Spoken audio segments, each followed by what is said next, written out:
1930 में एक केस चला, ठीक है। 1930 में सरकार कौन था? 1930 में केस चला अंग्रेज सरकार के खिलाफ, ठीक है। उस टाइम विक्टोरिया रानी का अनाउंसमेंट था लैंड रेवेन्यू रूल्स और ट्रेजरी रूल्स को आधार बनाया उन्होंने। गुजरात के एक बैरिस्टर थे, ठीक है, उनका नाम था एसी कुंवर केसरी सिंह दादा। उनका केस चला किसके खिलाफ? सरकार के खिलाफ, ठीक है। अंग्रेज सरकार के खिलाफ केस चला कि आप सरकार हैं या सरकार यहाँ के मूल मिट्टी, मूल बीज, मूल वारिस हैं। ये केस चला, ठीक है, चैलेंजिंग केस। और उसमें वो केस जीते और सरकार कहलाए और वो चीज विश्व प्रसिद्धि हुई। वो भी आपका 4/2/1969 में ये विश्व प्रसिद्धि हुई, ठीक है। वो उतना डेट जितना है 4/2/1969 आपका, फिर 1/2/1969 में विश्व प्रसिद्धि हुई। बहुत से डेट में विश्व प्रसिद्धि हुई और विश्व प्रसिद्धि में 64 धरी राष्ट्र के, कॉमनवेल्थ राष्ट्र के 142 डिलीग्रेंट्स आए थे, मतलब विद्वान आए थे। उनके सामने विश्व प्रसिद्धि हुई कि भारत सरकार कौन है? एसी कुंवर केसरी सिंह दादा। भारत सरकार कौन है? कुदरत है, प्रकृति है। भारत सरकार कौन है? तो आदिम जाति आदिवासी है। ये विश्व प्रसिद्धि हुई।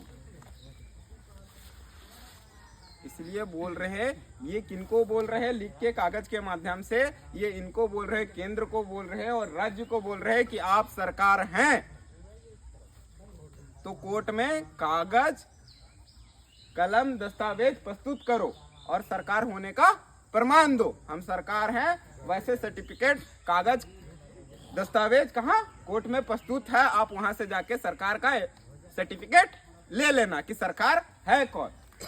समझे? ये बात हुई।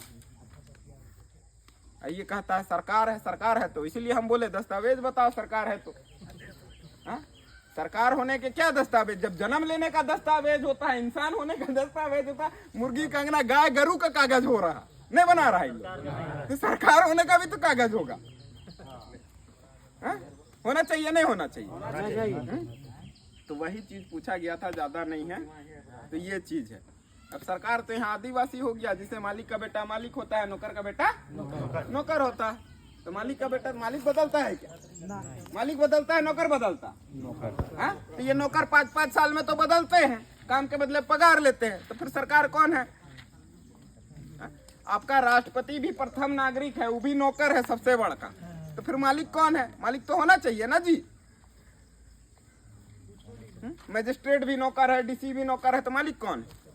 तो वही मालिक पूछे, हम बताओ मालिक कौन है? जिसके नाम से पूरी जमीन है, जिसके नाम से ट्रेजरी है। ये चिड़चिड़ा आ जाता है, तो चिड़चिड़ाने में होगा,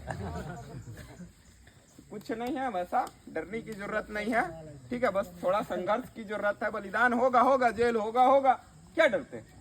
आने वाला पीढ़ी तो सुरक्षित होगा। हमारा पुरखा क्या कहा था? हमारा पुरखा बोला कि पहला पीढ़ी जेल जाएगा, पहला पीढ़ी मरेगा, दूसरा पीढ़ी जेल जाएगा, तीसरा पीढ़ी राज करेगा। पहला पीढ़ी मरा, बलिदान हुआ, दूसरा पीढ़ी क्या? दूसरा पीढ़ी जेल जा रहा, तीसरा पीढ़ी क्या करेगा? राज करेगा। अब तुम जेल जाने से डरोगे तो तीसरा पीढ़ी भूखे मरेगा। ये भी बात है, इस बात को समझिए। और डरने की जरूरत नहीं है, लड़ने की जरूरत है, संघर्ष करने की जरूरत है। ये लड़ाई हमारे जल जंगल जमीन को बचाने के लिए है, ये लड़ाई आने वाली पीढ़ी को बचाने के लिए है, ये लड़ाई अंतिम पीढ़ी द्वारा अंतिम पीढ़ी को बचाने के लिए अंतिम लड़ाई है। इस बात को समझना है, ठीक है। ये लड़ाई उनसे है जो हमारी जल जंगल जमीन लूटना चाहते हैं, ये लड़ाई उनसे है जो हमें, हमारे साथ साथ हमारे आने वाली पीढ़ी को मिटाना चाहते हैं। ये लड़ाई उन लोगों से, इस बात को समझना है, विचार करना, संघर्ष करना, ठीक है। तो ज्यादा नहीं बोलेंगे, इतना ही कह के आप सभी को जोहार, जय पुरखा।